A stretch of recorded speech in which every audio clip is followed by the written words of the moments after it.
Anyway, talking of the World Cup, England and Wales back in action today. Matches against the US and Iran, respectively. Wales kicking off at 10 o'clock our time against Iran, hoping to avoid a slow start like last time. And England then play this evening at 7 our time, where a win would see them qualify for the last 16. Well, Paul Hawkins is in Qatar, at a souk, actually, in Qatar, with all the very latest. Morning to you, Paul. It looks nice and busy behind you. I mean, what's this? Is there an anticipation building up amongst the Wales and the England fans today? Yeah, absolutely. Maybe a little bit more apprehension with the England fans, a bit more anticipation with the Welsh fans, given the quality of the opposition. Yeah, we're in the Souk Waqif at the moment, which is like the main market in Doha. And as you can see, if we just have a look over here, Iran fans gathering over there. There's a couple of Dutch fans over there because the Netherlands are playing later today. There's a couple of Welsh fans over here. But this area where I'm standing now, the Corner Cafe, it's become the unofficial meeting point for loads of Welsh fans, as you can see. In fact, the guys over in the corner, instead of having beers, they're having ice creams at the moment. Let's chat to a couple of Welsh fans now. Guys, how are you feeling today about the game? Quite nervous, really. I think it's a must-win.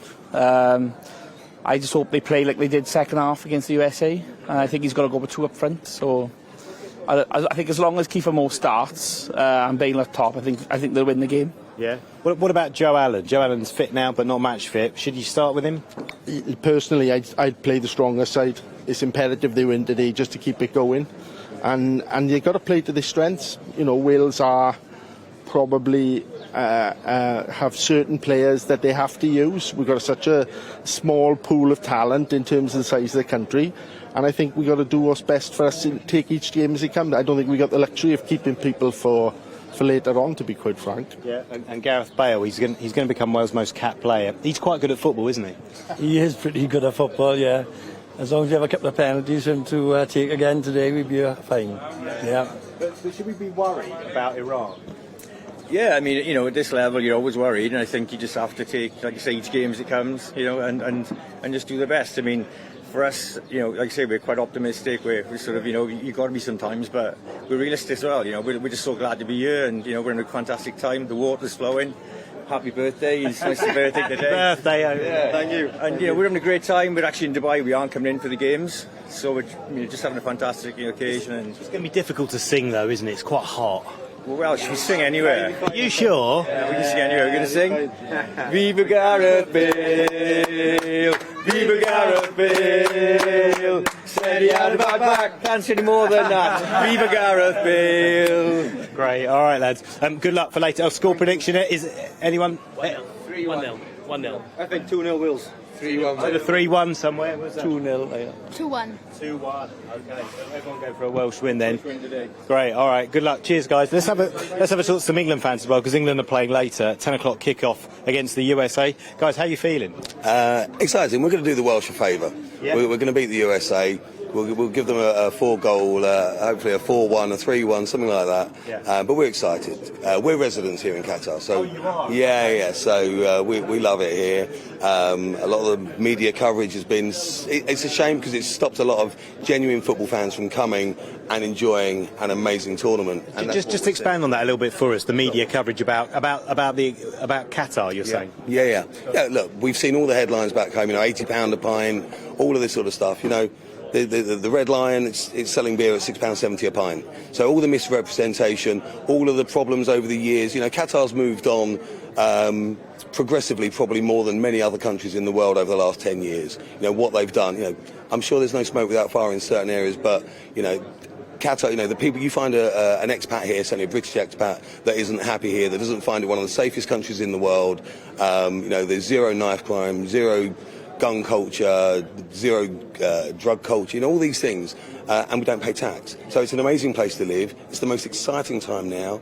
We normally come to this cafe. In fact, this table that our Welsh friends are sat on is our table on a Friday morning for a coffee first thing. We're happy for these guys to have it.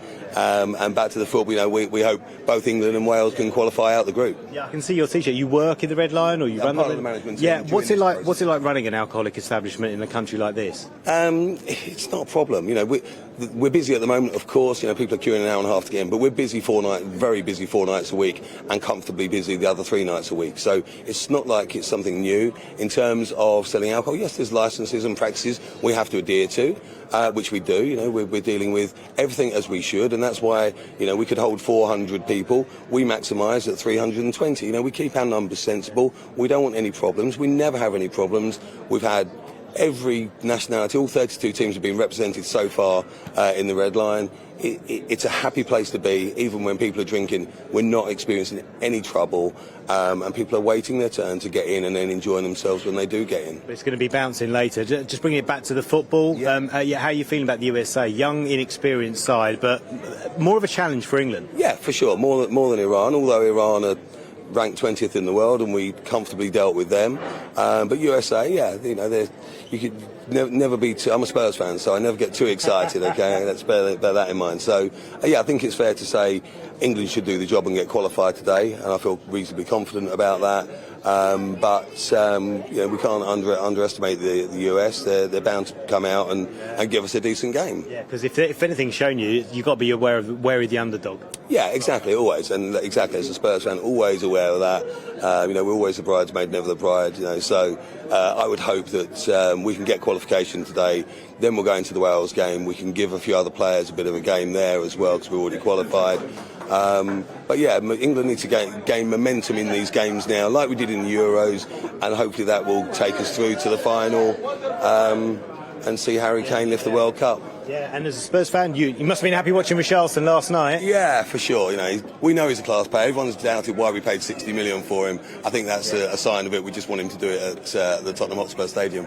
Yeah, brilliant. Thank you for speaking to us. Really appreciate it. Yeah, Richarlison, a Brazilian player, scored an incredible goal for Brazil last night. They kicked off their World Cup campaign, beating Serbia 2-0. In terms of England and Wales, the fans here, you don't need alcohol to have a good time, clearly.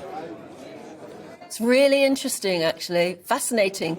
And I can't get over the fact that you are there live on a lovely, wonderfully warm, sunny day. And back here in Britain, it's miserable. Really cold and wet and miserable and windy and rainy. And yet we can just cross live to you like that and to meet those lovely folk there behind you. It's absolutely brilliant. Paul, thank you so much. Real flavour of, you know, just being able to... Don't you find that? I feel very old-fashioned saying it. Oh, no, Sometimes it's it right. knocks you out, that technology means that you can just go live. Oh, that's amazing. I tell you what is interesting, though, that fella who lives over there saying, oh, it's a great place to live, you know, it's all calm, there's all the... Well, you know, but you can't get away from the, you know, it's all well living there, you know, presumably he's heterosexual. Well, I was going to say not if you're gay. And not having any, you know, any human rights issues or anything else. I mean, there are very real issues with Qatar. Mm. If he's been able to settle in there and all's fine, then, you know, good for him. Yeah. You know, but there's a lot of very real concerns about the place. There really are. However, anyway, it is quite a day as far as the football is concerned. And I think as well, it's about morale. It's about the country's morale. It would be nice to do well today, wouldn't it? So we've got England playing much later this evening, our time, 7 o'clock. But at 10 o'clock this morning, of course, Wales and their big game. So shall we cross live to Cardiff, where it probably is wet and windy as well? And there's our reporter, Ellie Costello. Morning, Ellie. Hi. But I'll bet you people are very excited and proud at the moment there in Cardiff.